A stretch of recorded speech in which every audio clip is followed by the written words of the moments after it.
Apakah orang meninggal itu sadar bahwa dirinya sudah mati? Orang yang mati awalnya tidak menyadari bahwa dirinya mati. Dia merasa dirinya sedang bermimpi mati. Dia melihat dirinya ditangisi, dimandikan, dikafani, disolati hingga diturunkan ke dalam kubur.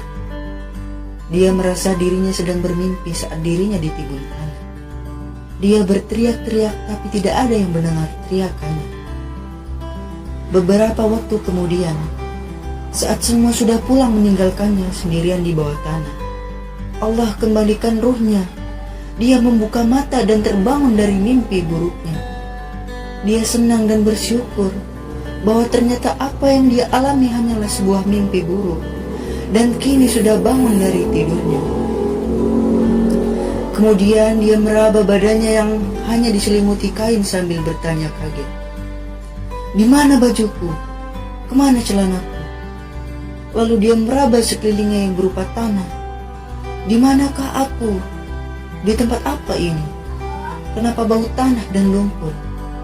Kemudian dia mulai menyadari bahwa dia ada di bawah tanah. Dan sebenarnya apa yang dialaminya bukanlah mimpi. Dia sadar bahwa dirinya benar-benar telah mati. Berteriaklah dia sekeras-kerasnya, memanggil orang-orang terdekatnya yang dianggap bisa menyelamatkannya. Ibu, ayah, kakek, nenek, kakak, dan sahabat. Tidak ada seorang pun yang menjawab. Dia yang selama ini lupa pada Allah pun ingat bahwa Allah adalah satu-satunya harapan. Menangislah dia sambil meminta ampun. Ya Allah, ampuni aku ya Allah. Dia berteriak dalam ketakutan yang luar biasa, yang belum pernah dirasakan sebelumnya sepanjang hidupnya. Jika dia orang baik, maka muncullah dua malaikat dengan wajah tersenyum akan mendudukannya dan menenangkannya, menghiburnya, melayaninya dengan pelayanan yang terbaik. Dan jika dia orang buruk, maka dua malaikat akan menambah ketakutannya dan akan menyiksanya sesuai keburukannya. Pertolongan Al-Quran di alam kubur.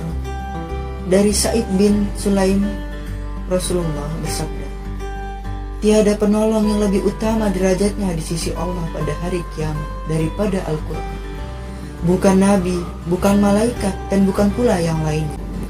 Al-Bazzar meriwayatkan dalam kitab La'alli Masnuna bahwa jika seorang mati atau meninggal dunia, ketika orang-orang sibuk dengan kain kafan dan persiapan pengebumian di rumahnya, tiba-tiba seorang yang sangat tampan berdiri di kepala mayat.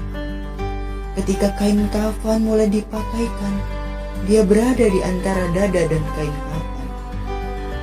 Setelah dikuburkan dan orang-orang mulai meninggalkannya, datanglah dua malaikat, yaitu malaikat Munkar dan Nakir, yang berusaha memisahkan orang tampan itu dari mayat agar memudahkan tanya jawab.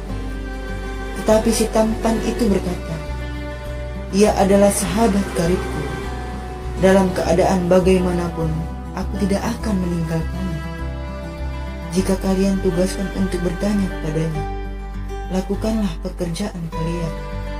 Aku tidak akan berpisah dari orang ini sehingga ia dimasukkan ke dalam surga." Lalu ia berpaling kepada sahabatnya dan berkata, "Aku adalah Al-Quran yang terkadang kamu baca dengan suara keras dan terkadang dengan suara perlahan. Jangan khawatir, setelah menghadapi pertanyaan Munkar dan Nakir ini, engkau tidak akan mengalami kesulitan." Setelah para malaikat itu selesai memberi pertanyaan, ia menghamparkan tempat tidur dan permadani sutra yang penuh dengan kastuari dan malaila ala atau himpunan fadihillah amal. Allahu Akbar. Selalu saja ada getaran harus selepas membaca ini. Getaran penuh pengharapan sekaligus kekhawatiran. Getaran harap karena tentu saja mengharapkan Al-Quran yang kita baca dapat menjadi pembela kita di hari tidak ada pembela. sekaligus getaran takut kalau Al-Quran akan menutup